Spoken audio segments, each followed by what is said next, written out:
दोस्तों अभी हाल ही में हमारे देश के रक्षा मंत्री राजनाथ सिंह जी ने रूस की यात्रा की है और रूस की यात्रा के दौरान उन्होंने सबसे अधिक जोर दिया है जो S-400 की बची हुई 2 यूनिट है उनको रूस जल्दी से जल्दी भारत को डिलीवर कर दे। अब इसके पीछे क्या अंदाजा लगाया जा सकता है कि क्या भारत युद्ध की तैयारी कर रहा है, क्या भारत की कुछ और प्लानिंग है। इसी खबर की वजह से चाइना और पाकिस्तान की तो टेंशन बढ़ गई है क्योंकि S-400 की 3 यूनिट भारत पहले ही ले चुका है रूस से, जो कि पाकिस्तान और चाइना के बॉर्डर पे तैनात की हुई है, जिसकी वजह से भारत के लिए चीन और पाकिस्तान से आने वाले खतरे के लिए भारत को कोई दिक्कत नहीं है। दोस्तों आज हम जानेंगे कि S-400 मिसाइल कितनी ताकतवर है और यह किस तरीके से काम करती है और राजनाथ सिंह जी की रूस की यात्रा के दौरान और क्या क्या समझौते हुए, क्या S-400 मिसाइल पाकिस्तान और चाइना के पास भी है, इनके बारे में हम विस्तार से चर्चा करेंगे। राजनाथ सिंह जी जब रूस की यात्रा पर गए तो उन्हें सबसे पहले वहां के रक्षा मंत्री है उनसे मुलाकात की, उन्हें गार्ड ऑफ ऑनर दिया गया और कई समझौते पर हस्ताक्षर किया गया, जिसमें मुख्यतः S-400 मिसाइल की जल्दी से जल्दी डिलीवर की जाए भारत को। अब दोस्तों सबसे पहले हम देखें कि यह मिसाइल कितनी ताकतवर है, क्योंकि इस मिसाइल का ही नाम है S-400। ये सिस्टम है जो इसका पूरे का नाम है, ये यूनिट है इसका पूरे का नाम है S-400। 400 का मतलब ये है कि ये 400 किलोमीटर जो जितनी दूरी से ही यह मार करने में सक्षम है।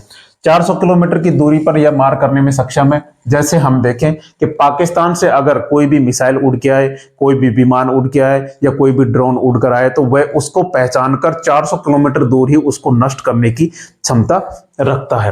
दूसरा हम देखें इसकी स्पीड 4800 मीटर प्रति सेकंड, जो सुपरसोनिक मिसाइल होती है उनसे भी तेज स्पीड इसकी मानी गई है, जिसके तहत यह किसी को दुश्मन को पता लगे बिना ही उस टारगेट को नष्ट कर सकता है। मैक्सिमम हाइट 30 से 60 किलोमीटर की हाइट पर यह उड़ सकती है। 400 किलोमीटर टारगेट डिस्कशन रेंज इसका माना गया है और डिप्लॉयमेंट टाइम 5 से 10 मिनट में ही इसको डिप्लॉय किया जा सकता है। अब इसके अंदर अंदर कौन कौन सी मिसाइल होती हैं? 120 किलोमीटर की रेंज पर मार करने वाली मिसाइल होती है, 200 किलोमीटर की रेंज पर मार करने वाली मिसाइल होती है, इसी तरीके से 250 किलोमीटर और 400 किलोमीटर पर मार करने वाली मिसाइल इसमें होती है। जैसे टारगेट 400 किलोमीटर का है, 400 किलोमीटर में कोई मिसाइल इसको टारगेट को फिनिश नहीं कर पाए तो फिर 250 किलोमीटर, 200 किलोमीटर, 120 किलोमीटर वाली भी मिसाइल हैं जो उसको अंदर आने से पहले ही उसका सर्वनाश या सत्यानाश कर सकती हैं। तो भारत के लिए ये बहुत ताकतवर है। दूसरा हम देखें कि ये कैसे काम करता है। देखो इसमें 3 यूनिट होती है।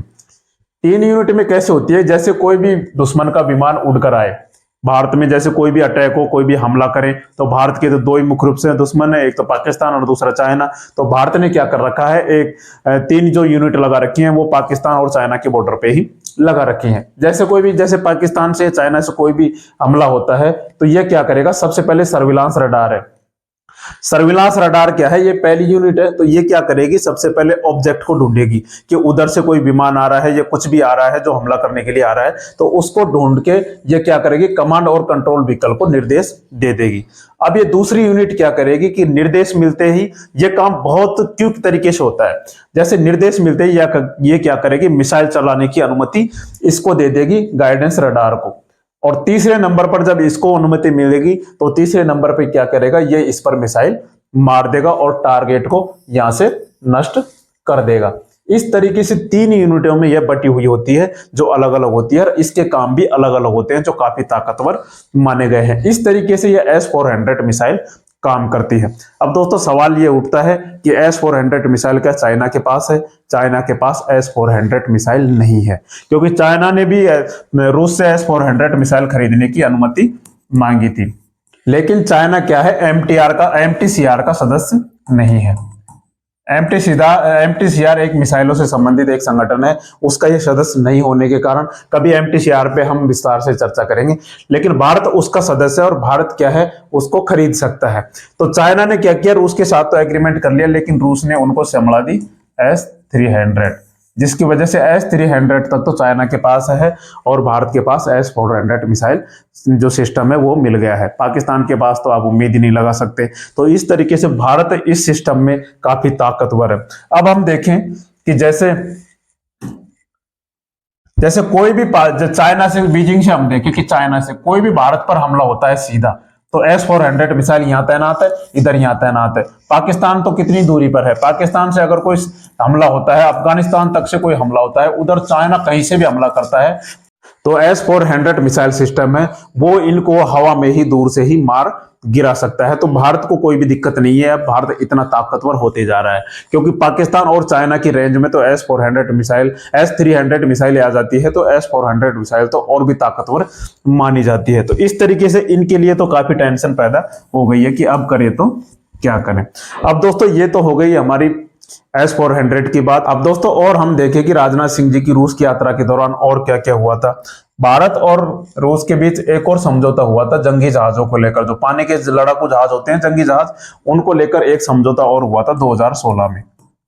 इसमें क्या है, 4 जो लड़ाकू जहाज जो जंगी जहाज बनाने थे उनमें से 2 तो भारत में बनने थे रूस की सहायता से और 2 बनने थे रूस में। तो रूस में पहला तो बनकर तैयार हो गया है और भारत को यह सौंप भी दिया गया है। ये राजनाथ सिंह जी हैं, जो तुशील नाम से जो जंगी जहाज हैं, ये बहुत ताकतवर जहाज माना जाता है और समुद्र में लगभग 30 दिनों तक समंदर में रहने की क्षमता इसकी मानी जाती है और यह भारत के लिए बहुत ताकतवर माना जाता है, जिससे भारत की नौसेना और ताकतवर हो गई है। अब इसमें क्या है कि इसमें दोस्तों 2 तो भारत में बनेंगे युद्धपोत, ये जंगी जहाज 2 गोवा शिपयार्ड में बनेंगे और 2 बनेंगे रूस में।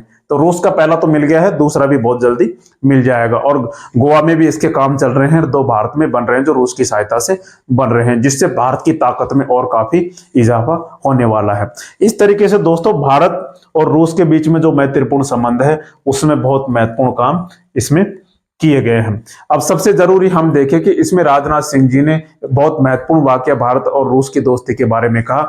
उन्होंने कहा कि भारत और रूस के बीच दोस्ती ऊंचे पर्वत से भी ऊंची और गहरे महासागर से भी गहरी है। भारत हमेशा अपने रूसी मित्रों के साथ खड़ा रहा है और भविष्य में भी ऐसा ही करता रहेगा। इस तरीके से राजनाथ सिंह जी ने रूस की यात्रा के दौरान बहुत महत्वपूर्ण फैसले लिए और एक बार फिर भारत और रूस ने अपने घनिष्ठ संबंधों को फिर से ताकतवर बनाने का प्रयास किया। दोस्तों जानकारी आपको अच्छी लगी हो तो चैनल को सब्सक्राइब जरूर करें, लाइक करें, कमेंट करें। मिलते हैं आपको ऐसे ही नॉलेजेबल वीडियो के साथ, तब तक के लिए जय हिंद, जय भारत।